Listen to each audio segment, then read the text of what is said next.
Hello बच्चों, इस video में बच्चों हम लोग देखने वाले हैं कि आपने कैसे अपने ऑडिट को कवर करना है। ये सर पार्ट 2 है।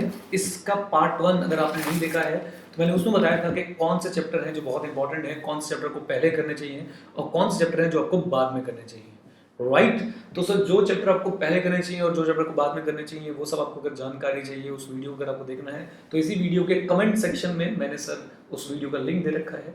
आप उसे देख के सारी चीज़ें समझ सकते हैं कि कौन से चैप्टर पहले करें, कौन से चैप्टर बाद में। इस वीडियो में बच्चों में डिस्कस करने वाला हूं कि कैसे आपने अपने कौन कौन से क्वेश्चंस कवर करने हैं, आपने कौन से क्वेश्चंस पे ज़्यादा ध्यान देना है।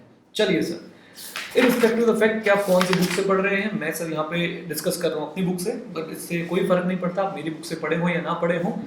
इस समय तो सर जरूरत है आपको अच्छे क्वेश्चंस कवर करने की। राइट ये बच्चों मेरी बुक का चैप्टर 1 है जिसमें बुलाता हूँ basics of auditing. Basics of auditing में क्या क्या क्वेश्चंस हैं मैं आपको दिखाने की कोशिश करता हूँ। सबसे पहले सर देखिए, inherent limitations of auditing. Yes, inherent limitations of auditing एक बहुत ही इंपॉर्टेंट क्वेश्चन है सर। सर आपको अप्रोक्सीमेटली ये वाला क्वेश्चन 8 मार्क्स के आसपास आ सकता है और बहुत बार आया भी हुआ है। पॉइंट सर यहाँ पे मैं डिस्कस करना चाहता हूँ, please do not do mistakes जो पुराने बच्चे करते आए हैं, जो आपने पुराने टाइम पे कर दी। कैसी mistakes? Do not commit such mistakes. Question ये आ रहा है, आंसर कुछ और लिख के आ रहे हैं। मतलब सर आपको सजेस्टेड आंसर प्रैक्टिस मैनुअल की लैंग्वेज पता होनी चाहिए। तो इसके लिए क्या जरूरी है सर? इसके लिए जरूरी है कि आपने स्टडी मटेरियल प्रैक्टिस मैनुअल से पढ़ाई करी। यहाँ पे 4 पॉइंट है, nature of financial reporting, nature of audit procedure, sir timeliness, cost and benefit, और चौथा आ गया अदर्स। तो आपको इसी तरीके से ये सारी चीजें याद होनी चाहिए। So this is question number 1। और इसमें से कौन कौन से क्वेश्चंस मैं आपको बताने की कोशिश करता हूँ। Objective of audit is very important, objective of auditing, audit and investigation is very important. Then बच्चों हमारे पास आ गया, yes very important question, independence audit, independent audit का मीनिंग और उसकी एडवांटेजेस। तो ऐसे क्वेश्चन सर आपके प्रैक्टिस में बार-बार गिवन है। Prerequisites of becoming a successful auditor and sir basic principles governing an audit. Then हमारे पास आ गया sir advantage of independent audit, मैंने डिस्कस कर लिया था। ये इस चैप्टर से बच्चों इस तरह के क्वेश्चंस आने के बहुत ज्यादा चांसेस हैं। चैप्टर नंबर 2 पे आते हैं बच्चों, audit and evidence. Audit evidence something really very important. Sir आपको 8 नंबर का क्वेश्चन ऑडिट एविडेंस से दिख सकता है। 8 का बेसिक से और 8 का सर कहां से? ऑडिट एविडेंस से। 16 नंबर का तो सर यही प्रोडक्ट हो गया। ऑडिट एविडेंस से क्या कौन से क्वेश्चन आ सकते हैं सर? कब हमारा एविडेंस सफिशिएंट एंड एप्रोप्रिएट होता है, कब हमारा एविडेंस सर हमारा एविडेंस सर बहुत ज़्यादा स्ट्रॉन्ग होता है। Strong in the sense sir एक क्वेश्चन आया हुआ था, बहुत important question, reliability of audit evidence, वो बहुत अच्छी तरह आना चाहिए। ऑडिट टेक्निक्स क्या होती हैं? ऑडिट टेक्निक्स सर आपको बहुत अच्छे से एक्सप्लेन करनी आनी चाहिए कि इंस्पेक्शन क्या है, ऑब्जर्वेशन क्या है, एनालिटिकल रिव्यू प्रोसीजर्स क्या है। राइट देन इसके बाद बच्चों इसमें से और कुछ खास क्वेश्चन बनते हैं। तो मैं आपको इंपॉर्टेंट क्वेश्चन कवर कराने की कोशिश कर रहा हूँ। एक्सटर्नल कंफर्मेशन एक बहुत ही इंपॉर्टेंट ऐसे है, ऐसे 505। इसके अंदर सर 2-3 क्वेश्चन बनते हैं। A, process of external confirmation क्या है, areas where external confirmation can be used, and फिर से सर एक बात याद प्रैक्टिस में वाली चीजें होनी चाहिए sir, past year suggested answer वाली चीजें। अगर आपने कुछ और याद करके आप आंसर लेके आ रहे हैं तो सर जी आपके लिए बहुत ज्यादा डिफिकल्टीज होने वाली है, नंबर नहीं मिलेंगे। So keep it in mind कि सर आप लोग जो भी चीज याद करें वो स्टडी मटेरियल प्रैक्टिस मैनुअल से याद करें। राइट देन बच्चों इसके बाद हमारे पास एक क्वेश्चन बहुत इंपॉर्टेंट आता है कि अगर आपको एक्सटर्नल कंफर्मेशन नहीं मिली या आपने जब एक्सटर्नल कंफर्मेशन मांगी और सर एक्सटर्नल कंफर्मेशन आपको नहीं दी जा रही तो आप क्या करेंगे। देन ये तो सर पूरा ऑडिट एविडेंस बहुत ज़्यादा इंपॉर्टेंट है। इसके बाद रिटन रिप्रेजेंटेशन में सर एक बहुत इंपॉर्टेंट क्वेश्चन है कि रिटन रिप्रेजेंटेशन सफिशिएंट और एप्रोप्रिएट ऑडिट एविडेंस होती है क्या, एक क्वेश्चन ये। फिर बच्चों रिटन रिप्रेजेंटेशन में बहुत इंपॉर्टेंट क्वेश्चन बनता है कि भाई रिटन रिप्रेजेंटेशन अगर आपको नहीं दी जा रही तो आपने क्या करना है, what do you mean by written representation and what will be the auditor's approach or what should be the auditor's approach when written representations are not given by the management। इसके बाद बच्चों एक एक्सटर्नल कंफर्मेशन बहुत बड़ा important question है और वो आपके प्रैक्टिस मैनुअल में भी है। 8 नंबर का सर वो क्वेश्चन आया हुआ है, what are the factors that are to be considered while designing a confirmation request। okay 8 marks का क्वेश्चन आया हुआ सर आपके एग्जाम्स में, आपके प्रैक्टिस मैनुअल भी 8 मार्क्स का आपको मिलेगा। So do it sir. इस तरह से मैं आपको और क्वेश्चन बताने की कोशिश करता हूँ कि कौन से चैप्टर में कौन से क्वेश्चंस करने हैं। अगेन मैं आपको आइडिया देता जा रहा हूँ कि आपने कैसे क्वेश्चंस कवर करने हैं। मेटेरियलिटी वाला ऐसे बच्चों एक सबसे इंपॉर्टेंट क्वेश्चन है, factors on which materiality depends. Then relationship between materiality and audit risk, ये दो बहुत इंपॉर्टेंट क्वेश्चन बनते हैं इसमें से। सर एक बेंचमार्क मोटिलिटी पिछली बार ही सर आया है, पिछली बार भी आपके एग्जाम में आया था, वेरी इंपॉर्टेंट। ऑडिट सैम्पलिंग से बच्चों आपको कम से कम मुझे ऐसा लगता है 4 और मैक्सिमम 8 नंबर का एक क्वेश्चन जरूर दिखना चाहिए। The most important question is methods of sampling. Again practice manual से करना, और कहीं से करोगे सर नंबर नहीं मिलेंगे फिर चिल्लाना। Okay, most important is sir methods of sampling. Then उसके बाद बच्चों जो नेक्स्ट क्वेश्चन आप लोगों को करना चाहिए सैम्पलिंग के लिए वो है how to make your sample effective. ये 2 क्वेश्चन ऐसे हैं सर जो आपके लिए बहुत बहुत बहुत ज़्यादा इंपॉर्टेंट है। Then areas where sampling can not be applied, ये एक बहुत इंपॉर्टेंट क्वेश्चन है। Short note point of view से सरप्राइज चेक जरूर करके जाइएगा, surprise check. Then again short note point of view से सर डिफरेंस बिटवीन को भी आप देख सकते हैं, कभी कभी ये भी सर 4 नंबर का आ जाता है, टेस्ट चेकिंग और रूटीन चेकिंग में क्या डिफरेंस होता है। ओके, देन यहाँ के हमारा सैम्पलिंग से खत्म होता है। जजमेंटल और स्टैटिस्टिकल में से सिर्फ स्टैटिस्टिकल पढ़ सकते हैं आप लोग, लेकिन मेथड्स ऑफ सैम्पलिंग जरूर पढ़ के जाइएगा sir, something really very important आपको जरूर आना चाहिए मेथड ऑफ सैम्पलिंग। ओके, ये था बच्चों हमारा सैम्पलिंग वाला। इससे मैं बस एक वॉक थ्रू करवा रहा हूँ कि किस चैप्टर में से आप क्या क्या चीजें कर सकते हैं। Then coming to audit documentation sir, इसमें एक बड़ा इंपॉर्टेंट क्वेश्चन है जो पिछली बार आ चुका है सर, रिकरिंग ऑडिट के केस में क्या बार बार हमें एंगेजमेंट लेटर भेजना होता है या नहीं भेजना होता है। ये मैंने डॉक्यूमेंटेशन वाले चैप्टर का पार्ट बना रखा है, ऑल द वे ऐसे 210 से समथिंग रियली वेरी इंपॉर्टेंट, इसको छोड़ना नहीं है सर बिल्कुल भी, ऐसे 210 को। Okay, audit program, limitation of audit program, बिल्कुल डायरेक्ट क्वेश्चन है। Audit documentation sir, what is the purpose of audit documentation, the most important question. And content of current audit file and permanent audit file, ये 2 बहुत important question है sir इसमें से। तो please again एक ही request कि sir practice manual की language याद होनी चाहिए, अदरवाइज काम नहीं बनेगा। देन ऑडिट नोटबुक बहुत इंपॉर्टेंट है सर इसके अंदर। एक चीज बच्चों और इसमें आप देख सकते हैं कि इससे ट्रू फॉल्स अच्छे खासे पूछे जा सकते हैं इस वाले चैप्टर से। Coming to my favourite chapter sir, इस चैप्टर का मैं वो क्वेश्चन नहीं बताऊंगा, 5 चैप्टर तक मैं वो क्वेश्चन बताने की कोशिश करूंगा सर। ये है internal control, super chapter sir. आपके एग्जाम में अगर ये बम फोड़ेगा तो भाई 16 नंबर तक का सर आपको इससे क्वेश्चन दिख सकता है, 16 नंबर तक का। 8-8 नंबर के कम से कम 4-5 क्वेश्चन बनते हैं इस चैप्टर में, शायद उससे भी ज्यादा क्वेश्चन बनते हैं। 16 नंबर तक का सर आने बहुत इसमें एक मान के चलिए 16 नंबर तक का क्वेश्चन इसमें दिखेगा।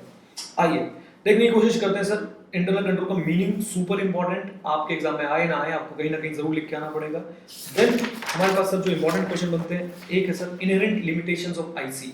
हाँ जी मेरे साथ, इनहेरेंट लिमिटेशंस ऑफ आईसी, ये आप जरूर करके जाएंगे। इनहेरेंट लिमिटेशन सर, ऑल मैंने बुक में कुछ पिक्चर्स वगैरह बना रखी थी, बट कोई बात नहीं, आप जहाँ से ही पढ़ रहे हैं बिल्कुल आईसी की लैंग्वेज में सर पढ़ के जाएं, आपको पूरे नंबर मिलने वाला है। 8 marks question.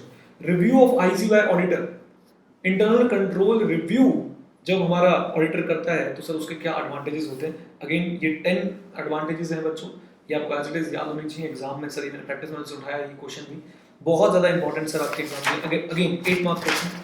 Internal check and the considerations to be considered while framing a good system of internal check, again 8 mark question sir, very important question sir.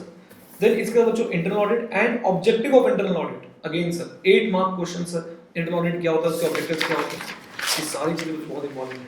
Using the work of internal auditor SA 610, एक ही question बहुत important है, how and when the external auditor और the statutory auditor can use the work of internal auditor, उसकी adequacy कैसे जज होनी है सर, वेरी इंपॉर्टेंट। बिल्कुल प्रैक्टिस में लैंग्वेज से अगर आप पढ़ेंगे तो ये बात बनती है। 8 मार्क्स का है। Audit risk and it's components, again sir 8 marks question. मैंने बोला सर इंटरनल कंट्रोल वाला चैप्टर भयंकर तरीके से इंपॉर्टेंस आपके लिए रखता है। देन ऐसे 315 में सर ऐसे का नाम जरूर रट जाइएगा और ऐसे का नंबर जरूर रट जाइएगा। ऐसे 315 करने के साथ साथ ही बच्चों कुछ डेफिनेशन है, जैसे कि बिजनेस रिस्क क्या होता है, risk as a significant risk, material weakness. Material weakness पढ़ने के साथ साथ सर आप साथ साथ मेरे साथ एक काम और करिएगा, जब भी ये पढ़ने बैठे लेटर ऑफ वीकनेस जरूर पढ़ लीजिएगा, शॉर्ट नोट के पॉइंट ऑफ व्यू बहुत इंपॉर्टेंट है। और ऐसे 265 इसके साथ ही आप कवर करिएगा 265। देन इसमें बच्चों बहुत इंपॉर्टेंट क्वेश्चन बनता है, ये वाला क्वेश्चन ऐसे आया था, breaking down internal control in some parts will help in understanding the internal control system of the entity. Answer is yes, and these are the parts in which it should be broken down, जो भी आप कहना चाहते हैं, right. इसके बाद बच्चों significant risk के एग्जांपल, ये बहुत इंपॉर्टेंट है सर, एक बार डायरेक्ट क्वेश्चन आ गया था, what do you mean by significant risk and give some example, तो ये एग्जांपल आपके लिए बहुत इंपॉर्टेंट होगा। आई थिंक मैंने वो काफी सारी इंपॉर्टेंट चीजें बताई सर इसमें से। अब कुछ शॉर्ट नोट है, जैसे internal control in small business, letter of business मैंने पहले आपके साथ डिस्कस कर लिया। एक बच्चों बड़ा इंपॉर्टेंट क्वेश्चन है टीमिंग एंड लीडिंग फ्रॉड, ये आप इस क्वेश्चन से भी देख सकते हैं, ये आईसीआई का फेवरेट क्वेश्चन है सर, बार बार लगातार सर ये एग्जाम में आता है। अकाउंटेंट ऑफ मेसर्स ब्लिस्को को पैसे मिले, पुराना लेटर था। आई होप आपने क्वेश्चन पढ़ा होगा, उसने उस मनी को मिस अप्रोप्रिएट कर दिया। तो इस क्वेश्चन को जरूर देखिएगा सर। देन जिस क्वेश्चन की बात कर रहा था, division of internal control into 5 components, वो वाले division of internal control into 5 components वो भी बच्चों यहाँ पे कवर है, यहाँ पे कोई ऐसी दिक्कत की बात नहीं है। देन हमारे पास आई थिंक पूरा इंटरनल कंट्रोल का चैप्टर हमने कवर कर लिया है। हाँ, एक मिसलेनियस टॉपिक है, tools to review I system, 4 होते हैं, narrative records, internal control question है, चेकलिस्ट, फ्लो चार्ट एटसेट्रा। इन चारों को सर आप लोग एक बार 2 बार रीडिंग देके छोड़ सकते हैं। अगर आ भी गया शॉर्ट नोट में आएगा, और शॉर्ट नोट में आने के साथ साथ सर बहुत आसान है, अगर आपने इंटरनल कंट्रोल पूरा समझा है तो आपके लिए ये करना कोई भी दिक्कत की बात नहीं होगी, right. That's it from the first 5 chapters. और बाकी चैप्टर्स के बच्चों में आपको कुछ बता देता हूँ, जैसे कि ईडीपी वाला चैप्टर है, उसमें कुछ कॉमन क्वेश्चंस हैं, जैसे कि ऑडिट ट्रेल क्या होता है, audit around the computer, audit through the computer क्या करना है। देन इसके बाद बच्चों हम उसमें और 1-2 क्वेश्चन देख सकते हैं, सर कैट क्या है, कैट के यूसेज क्या है, कैट के एडवांटेजेस क्या है। देन ऐसे 700, 705, 706 में तो सर सिर्फ अगर आप उनकी 2-2 बार रीडिंग कर जाएं, अच्छे से उनका कॉन्सेप्ट समझ जाएं, तो आप लिख के आ सकते हैं, कोई दिक्कत की बात नहीं है। गवर्नमेंट ऑडिट में 3 क्वेश्चन बनते हैं बच्चों, 3 question sir, powers of CAG, duties of CAG, and एक क्वेश्चन जो बनता है वो बनता है सर ऑडिट ऑफ एक्सपेंडिचर, जरूर करके जाएं सर ये तीनों question. Company audit sir, believe my words, practice manual से एसडीएस क्वेश्चन उठ के आने वाला है कंपनी ऑडिट का।